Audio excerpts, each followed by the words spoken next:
저승으로 압송할 것이니 순순히 따르거라. 원자를 죽이기 위해 최원우 대감의 앞마당으로 쳐들어온 이정을 강철이 막아선다. 이정의 눈은 붉게 타오르며 팔척기의 사악한 기운이 그의 몸을 완전히 지배하고 있다. 강철이는 손에 쥔 검을 단단히 잡고 열이가 준비해준 소금자루를 마당에 툭 떨어뜨린다. 소금자루가 턱 둔탁한 소리를 내며 마당에 닿자 강철이는 이정에게 언얼도를 휘두르며 달려든다. 열이와 원자가 도망갈 시간을 벌기 위해 강철이 나선 것이다. 내 놈이 감히 내 원한을 막으려 하느냐? 팔척기가 이정의 목소리로 으르렁거린다. 그의 손에 든 검이 섬뜩한 빛을 뿜는다. 강철이는 이를 악물고 대답한다. 내 원한이 아무리 깊다 해도 더 이상 무고한 피를 흘리게 둘 순 없다. 팔척기는 비웃으며 이정의 몸을 앞으로 내밀며 검을 휘두른다. 강철이는 재빨리 몸을 숙여 공격을 피하고 소금자루에서 한 줌의 소금을 꺼내 팔척기를 향해 뿌린다. 소금은 허공에 흩뿌려지며 팔척기의 기운을 약화시키려는 듯 희미한 빛을 낸다. 팔척기는 이를 피해 뒤로 물러서며 조롱한다. 그깟 소금 따위로 나를 어쩌겠다는 것이냐?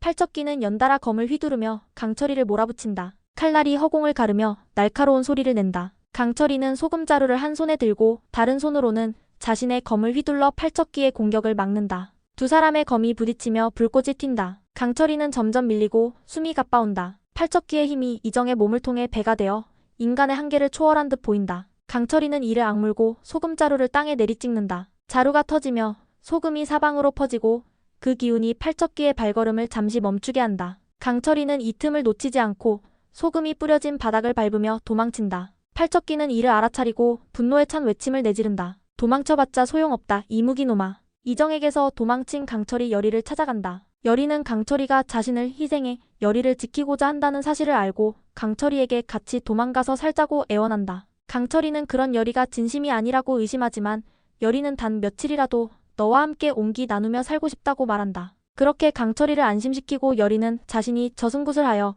팔척기를 저승으로 보내고 강철이를 살리기 위해 거짓말을 하는 것이었다. 팔척기와 치열한 싸움을 벌이는 동안 열이는 원자를 데리고 최원우 대감의 집에서 빠져나오려고 한다. 하지만 이정이 보낸 군관들이 그들을 뒤쫓는다. 내금이 군관 서재일이 칼을 들고 앞으로 나서며 말한다. 원자마마를 데리고 도망치거라. 내가 이들을 막겠다. 칼날이 부딪히는 소리를 뒤로하고 원자의 작은 손을 꼭 잡은 열이는 골목을 따라 숨을 헐떡이며 달린다. 원자는 겁에 질린 눈으로 열이를 올려다보며 울먹이면서 묻는다. 열이야, 우리가 도망칠 곳이 있느냐? 아바마마 몸에 들어간 그 악기놈을 피할 곳이 있겠느냐? 열이는 이를 악물고 대답한다. 할머니와 살던 집으로 갈 거예요, 원자마마. 거기라면 안전할 거예요.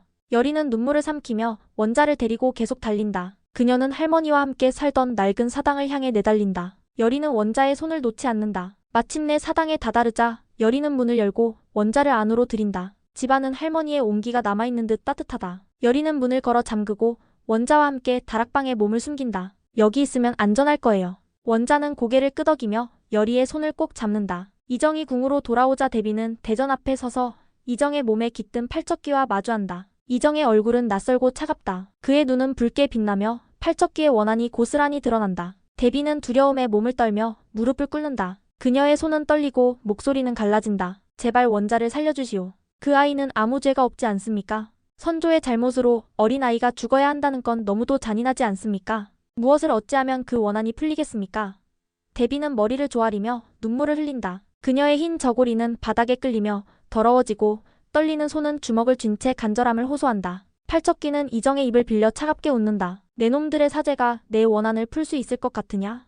마을이 불타고 가족이 도륙당한 그날의 고통을 내 놈들이 얻지 않으냐? 그의 목소리는 궁궐을 울리며 메아리친다. 너는 왕실의 핏줄이 아니라 죽이진 않을 테니 더 이상 방해하지 말고 물러가거라. 나는 왕의 핏줄을 모조리 도륙할 것이다. 제발. 대비의 목소리는 점점 작아지며 흐느낌으로 변한다. 하지만 팔척기의 원한 앞에 더 이상 아무 말도 하지 못하고 얼른 대전을 나온다. 그 순간 이정의 내면 깊은 곳에서 그의 의식이 꿈틀거린다. 팔척기에 억눌린 이정의 영혼은 고통 속에서 몸부림친다. 그의 의식은 팔척기의 원한에 짓눌려 희미하지만 대비의 애원하는 소리를 듣고 필사적으로 저항한다. 이정의 목소리가 팔척기의 의지를 뚫고 간신히 새어나온다. 천금이 내 선조의 죄를 내가 안다. 내가 잘못했다. 내 목숨을 가져가라. 하지만 원자는 그 아이는 제발 살려다오. 그의 목소리는 갈라지고 눈가에는 눈물이 맺힌다. 이정의 몸은 팔척기의 지배 아래 있지만 그의 영혼은 원자를 지키고자 하는 간절한 마음으로 가득 차 있다. 팔척기는 이정의 저항에 잠시 흔들린다. 내 놈의 사죄 따위로 내 원한이 풀릴 것 같으냐?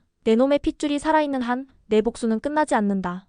그러나 이정은 포기하지 않고 계속 애원한다. 내가 너의 고통을 안다고 할 순 없다. 하지만 내 모든 것을 바쳐 사죄하겠다. 원자는 이 나라의 희망이다. 그 아이만은 제발. 이정의 목소리는 점점 약해지며 그의 의식은 다시 팔척기의 어둠 속으로 잠긴다. 여리는 대전내관 상선의 도움을 받아 대전에 몰래 잠입한다. 상선은 이정의 눈을 피해 여리를 비밀 통로로 안내하며 속삭인다. 더는 더러운 악기가 저리 전하의 몸을 차지하고 있는 것을 견딜 수가 없구나. 저승사자의 복장을 한 그녀는 얼굴에 검은 천을 두른 채 이정 앞에 서며 말한다. 시황전의 명을 받아 너를 저승으로 압송할 것이니 순순히 따르거라. 이정의 몸은 팔척기에 완전히 지배당해 붉은 눈으로 여리를 노려본다. 아직 왕가의 피가 남아있는데 내가 순순히 저승으로 따라갈 것 같으냐?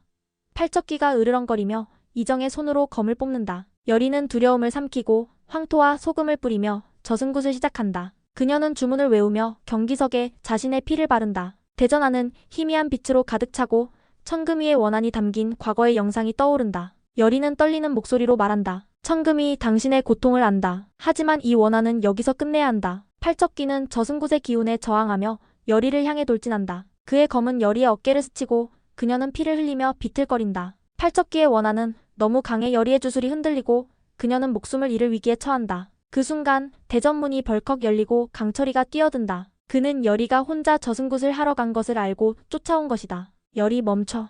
강철이는 품에서 언얼도를 꺼내들고 팔척기를 향해 돌진하며 둘이 뒤엉켜 싸움이 시작된다. 하지만 팔척기는 너무 강하다. 비비의 야광주까지 삼킨 팔척기는 강철의 야광주에 비비의 야광주로 맞선다. 한쪽에서 여리가 주문을 외우기 시작하자 이정의 의식이 팔척기와 싸우기 시작하고 이때를 놓치지 않고 강철은 언얼도를 팔척기의 가슴에 찌르고 야광주에 온 힘을 언얼도에 불어넣는다. 야광주의 빛이 팔척기의 기운을 점점 약화시키지만 강철이의 몸도 점점 소진된다. 대전은 빛과 어둠이 뒤엉키며 폭발하고 강철이와 팔척기는 동시에 소멸한다. 여리는 강철이의 이름을 부르며 오열하지만 대전은 고요 속으로 잠긴다. 이정은 의식을 되찾고 쓰러진다. 몇 년 후 여리는 윤갑의 어머니 집에 함께 머무르고 있다. 강철이의 희생은 그녀의 가슴에 깊은 상처를 남겼다. 그녀는 매일 강철이를 떠올리며 눈물을 흘린다. 그러던 어느 날 마당 끝에서 낯익은 그림자가 나타난다. 강철이다. 그는 미소 지으며 여리에게 다가온다. 여리 잘 지냈느냐? 여리는 믿을 수 없다는 듯 그를 끌어안는다. 강철이는 야광주의 기운을 소멸하고